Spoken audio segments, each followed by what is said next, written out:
माँ अगर इंतकाल कर जाए तो बेटी उसका गुस्ल देने के लिए तैयार नहीं है। हालात किधर जा रहे हैं। माँ से पूरी जिंदगी बेटी मोहब्बत करती रही, लेकिन जब माँ का इंतकाल होता है, इंतकाल होने के बाद में माँ जिगर का टुकड़ा जिसको समझती थी, दुनिया से ज्यादा प्यार जिसको करती थी, आज वो बेटी दूसरे से नहलवा रही है।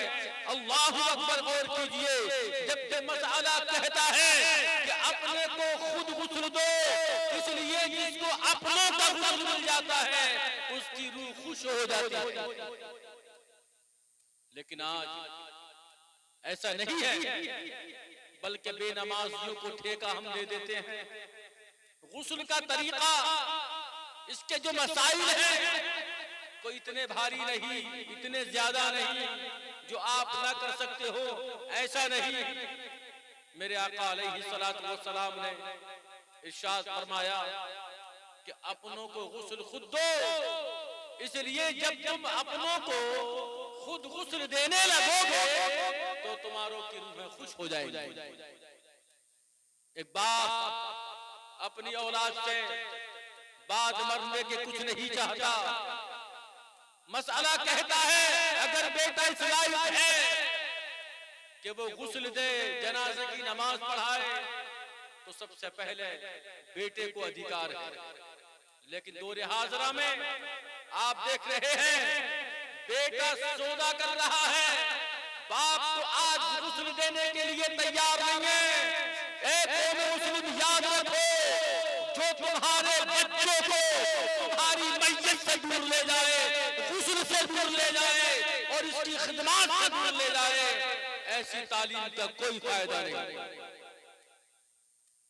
इसलिए मैंने अक्सर देखा है जो औलादें इंजीनियर बन जाए, वकील बन जाए, सरकारी ऑफिसर बन जाए, उनसे माँ बाप डरते हैं, और जिनकी औलादें हाफिज कुरान बन जाए उससे हाफिज कुरान डरते हैं।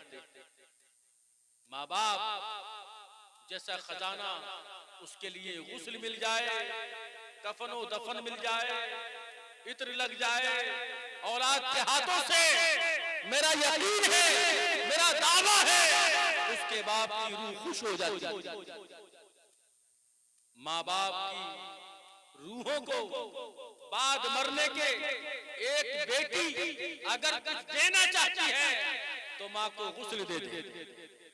याद रखिए, आज की माएं पूरी जिंदगी बेपर्दा घूमती रही, पूरी जिंदगी बेपर्दा घूमती रही, लेकिन जब वक्त मौत का आता है, मौत की चादर जब उड़ाई जाती है, मर्द न देखे पीछे रहो, पर्दा डाल दिया जाता है। हमने कहा ये कौन सा पर्दा है, बाद मरने के जो है चेहरे को छुपाया जा रहा है।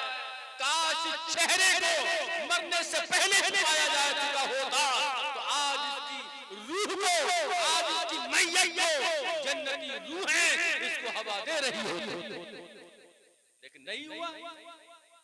क्यों? दुनिया में बेपर्दा घूमती रही, बाद मरने के इसके चेहरे पर पर्दा डाला गया। ये कोई पर्दा नहीं होता, ये कोई पर्दा नहीं होता जिसके चेहरे को लोग देखते रहे और बाद मरने को छुपाया गया। ये कोई पर्दा नहीं है, बल्कि अपनी आखिरत के लिए एक खिलवाड़ है। मैं ऐसी माओ से गुजारिश करूंगा, अपने अमाल को कनीज़े फातिमा में ढालें, सैयदा फातिमा ज़हरा के नक्शे कदम पर चलें। इसलिए अगर तुम अपनी बेटियों से गुस्ल चाहती हो तो तकवादार हो जाओ, परहेजगार हो जाओ। उन्हीं को गुस्ल नहीं मिलते अपनों के जो दीन से अपने बच्चों को दूर रखते हैं। ठेका देने वालों, माँ बाप तुमसे कुछ नहीं चाहते बाद मरने के, अगर तुमने गुस्ल दे दिया, जनाजे की नमाज पढ़ा दी, एक माँ को बेटी ने गुस्ल दे दिया, बहन ने बहन को गुस्ल दे दिया, तो ये बहुत बड़ा उसने हक अपने साथ में किया है। इसलिए अपने मरने वालों का बेनमाजियों को ठेका न दो।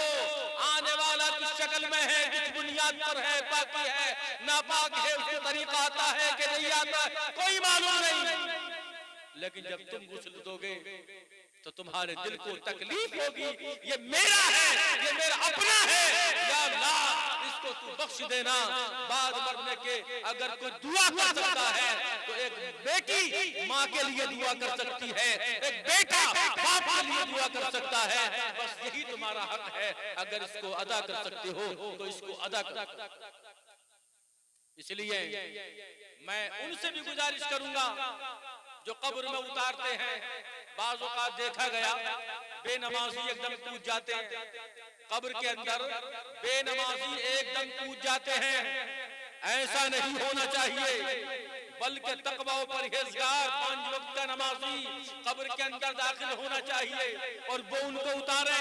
इसलिए बेनमाजी से कब्र भी पनाह मांगती है। अल्लाहु अकबर। तो हमें चाहिए कि ऐसे लोगों से अपने मुर्दों को बचा कर जो कब्र में उतारने के लिए तैयार हो जाते हैं। अल्लाहु अकबर। कब्र जो पनाह मांगती हो, धरती जिससे पनाह मांगती हो, उसका नाम बेनमाजी। इसलिए मैं चाहूंगा, ये बात आपको आगाह कर रहा हूं, अगर कोई कब्र में उतारे तो नमाजी उतारे। आइम्मा से मोहब्बत कीजिए, हाफिज़ कुरान से मोहब्बत कीजिए, वो आपको कब्र में उतारेंगे, जलवे होंगे। क्यों? जिसके दिल में, जिसके सीने में कुरान होता है, अल्लाह उस जगह को 40 दिन के लिए महफूज फरमा देता है। किससे? अजाब से महफूज फरमा देता है अल्लाह। इसलिए हमें चाहिए ज्यादा से ज्यादा अपने मरने वालों के लिए कफन, दफन, दफनाना और जनाजे की नमाज, गुस्ल, वुजू जो भी हम कर रहे हैं अपने हाथों से करें, किसी को ठेका ना दें और किसी को हाथ ना लगाने दें। इसलिए कि मैयत का यह हक हम पर है और हम इसको अदा करें। अगर हम किसी को देकर अदा करते हैं तो ये मोहब्बत नहीं है, ये ठेका हो गया। और जो लोग ठेके पर अपने मरने वालों को देते हैं, बाद मरने के कोई हक वो अपने माँ बाप का अदा नहीं कर सकते।